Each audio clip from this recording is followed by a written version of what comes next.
Peacemaker Season 1. This is the spoiler review. I have a review on my blog, soundedbettermyhead.com. I don't think there's any spoilers in there. I try to keep it pretty clean.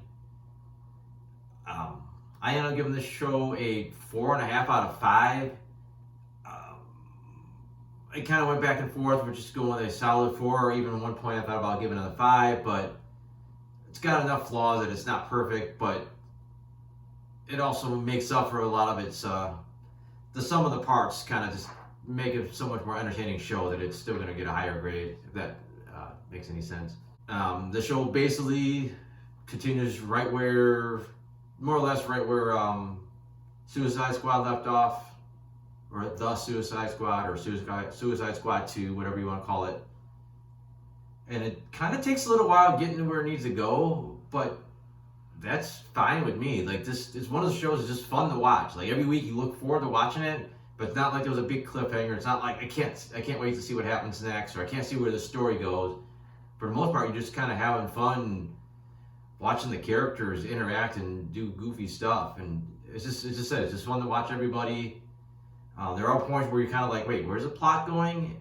And it's just enough there to kind of keep things moving, but there's a lot of episodes it seems has nothing to do really with moving the plot forward. It's really about the character arcs, and you taking these characters that are kind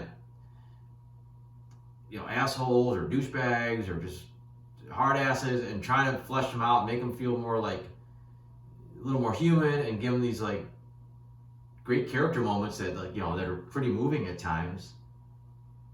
Especially, they left the Peacemaker off. He killed Rick Flag, who was basically a fan favorite character, at least in the film. Everyone seemed to like him. He almost killed Ratcatcher. He almost killed, basically anyone that he had to kill, he was ready to take down. So he was basically became kind of like the villain of the movie, and he seemed like it would be kind of hard to redeem him. And this show did a really good job of doing that.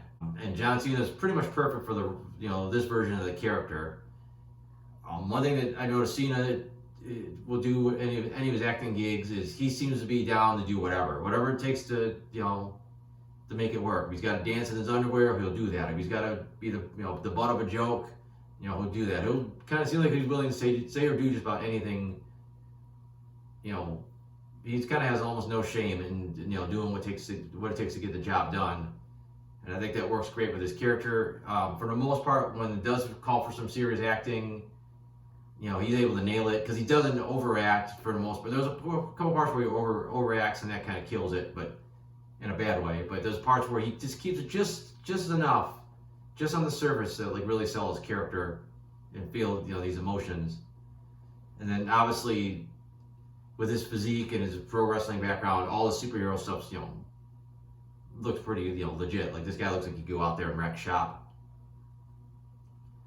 Hardcore, she's back from Suicide Squad. She never got really much of anything to do that stood out in that movie.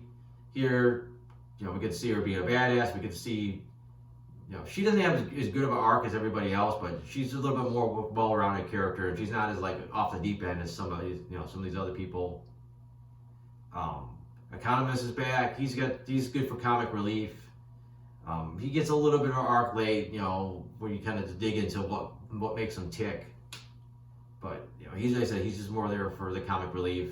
Newer characters. You got Mern, who's just fine. He's just kind of like the hard ass running thing. He's almost like a male Amanda Waller, just not as shady. Then you get an interesting twist later on, where you find out this whole time he's actually a butterfly, the alien, not the bug. But we really don't get to see as much of his character after that's revealed, because he's killed off shortly after. Because he's a lot more interesting once you see what he really is. As far as the most standout character would be Vigilante, and the interesting story is that they had one actor playing Vigilante, and then at some point, like halfway through the production, he quit. They had to go back and reshoot it all with Freddie Stroma, and I can't imagine anyone else playing the character. I've heard people complain there's a little bit of a Deadpool vibe to him, and I can see that, but I think he's kind of in his own level. He's a little over the top sometimes. Sometimes it's just too unbelievable that anybody could act this way. Not just being a sociopath, but just to be that dumb and just not really seem to understand human emotions.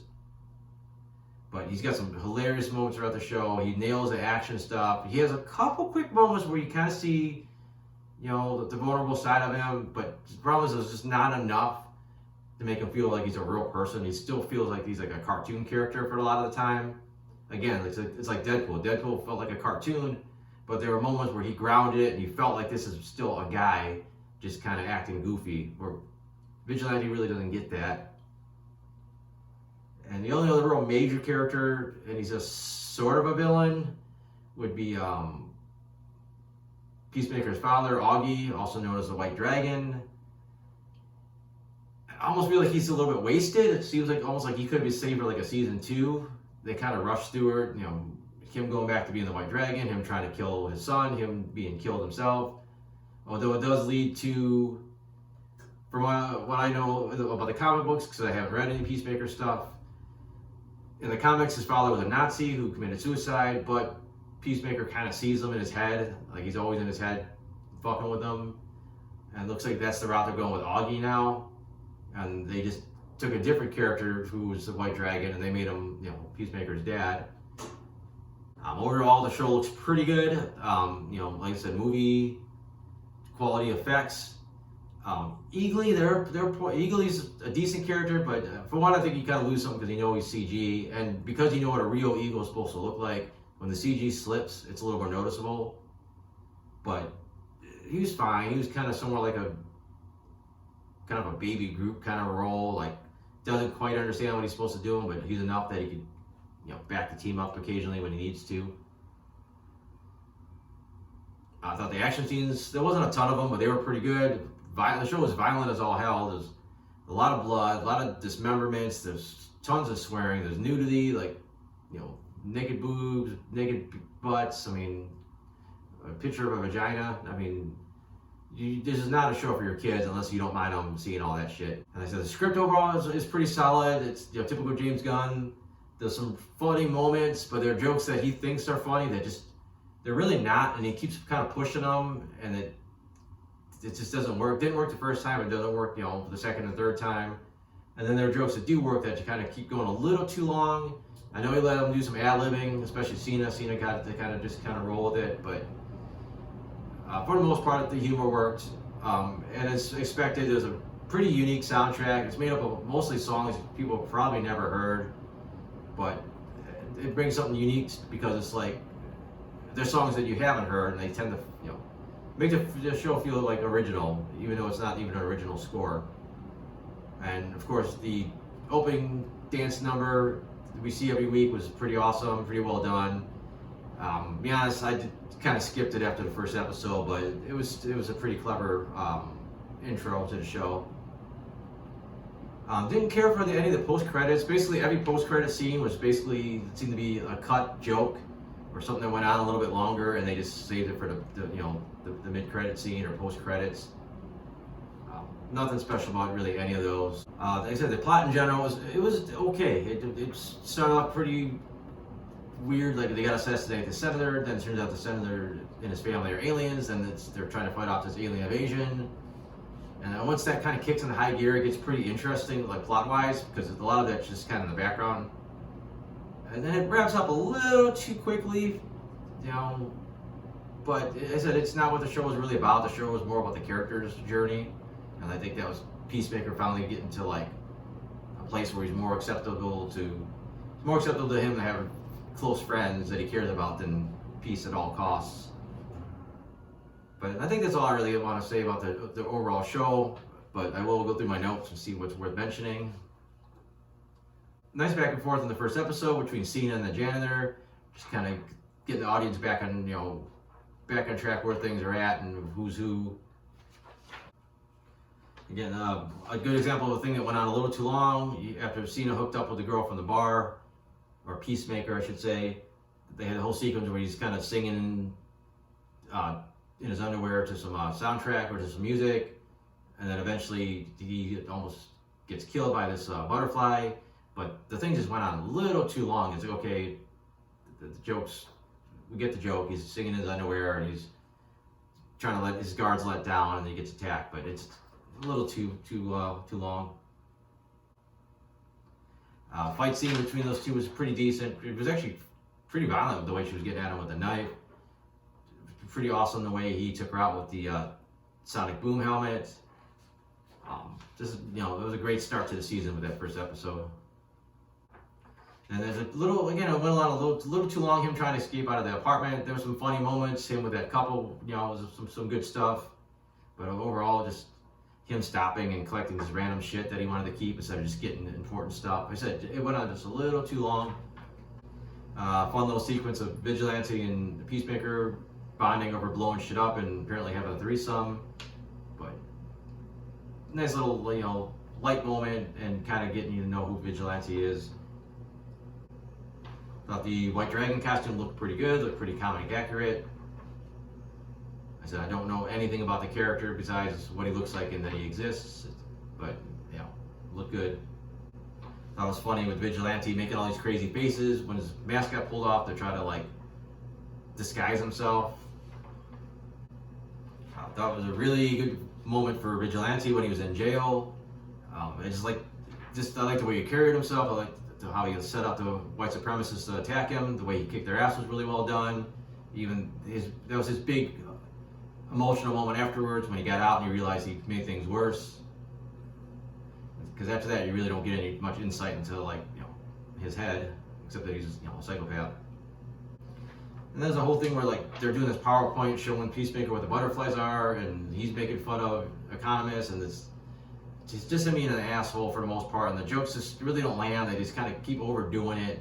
I know at least it kind of pays off a little bit because he shows how pissed off he is about framing his dad, but just like I said, the thing just never really connected properly. I like the action sequence in the bottling plant where their butterflies were making their goo. Some pretty violent stuff there, and a lot of people getting their heads blown off, and a chainsaw going through a gorilla. And then it's the first time the team really bonds, and it was kind of nice. I think that's when everybody kind of clicked, not just with each other, but I think for the audience. It was nice to see everybody just kind of let their guards down. An interesting twist that Myrn was, like I said, a butterfly the whole time, and it was also kind of odd that half the people already knew, and it was just no big deal to them.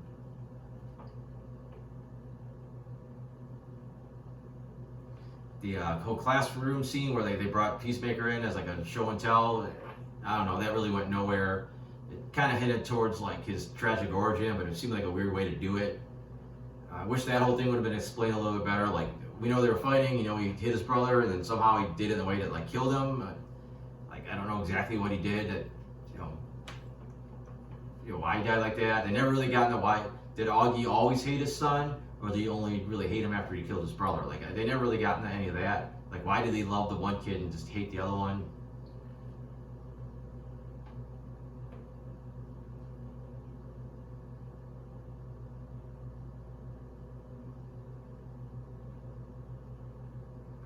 I was hoping for a little bit more when White Dragon did finally catch up to Peacemaker and those guys. The whole thing just they kind of attacked him, and there was this weird kind of thing where they're looking through the woods to try to find him, and they finally wrap it up with a decent moment, and Peacemaker finally killing his dad. But I said, just kind of felt like a little anticlimactic and a little bit rushed. Again, I think that's where it would help to save this for another season. I guess maybe they want to go more with season 2 with him being in Peacemaker's head, but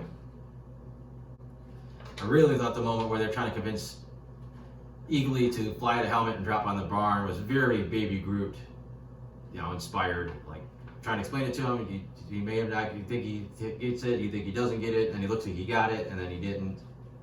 Just reminded me of that whole sequence. And then Eagly just took off and never came back. Overall, it was a really good action sequence as they made the raid on the barn. I just wish the camera was kind of a shaky cam thing that kind of hurt it, because there was kind of a lot going on. There's some interesting moves and throwing the shield and shooting it and having hit a guy. You almost miss some of the stuff they're doing because it was so shaky. The ending was interesting. I like them trying to convince Peacemaker and to join the butterflies and save humanity in their way of saving humanity. the way she talked to him, you thought she had him, convinced. They said it was a big character moment for him to choose his friends over, peace at all costs. The Justice League cameo was fine. It was kind of weird.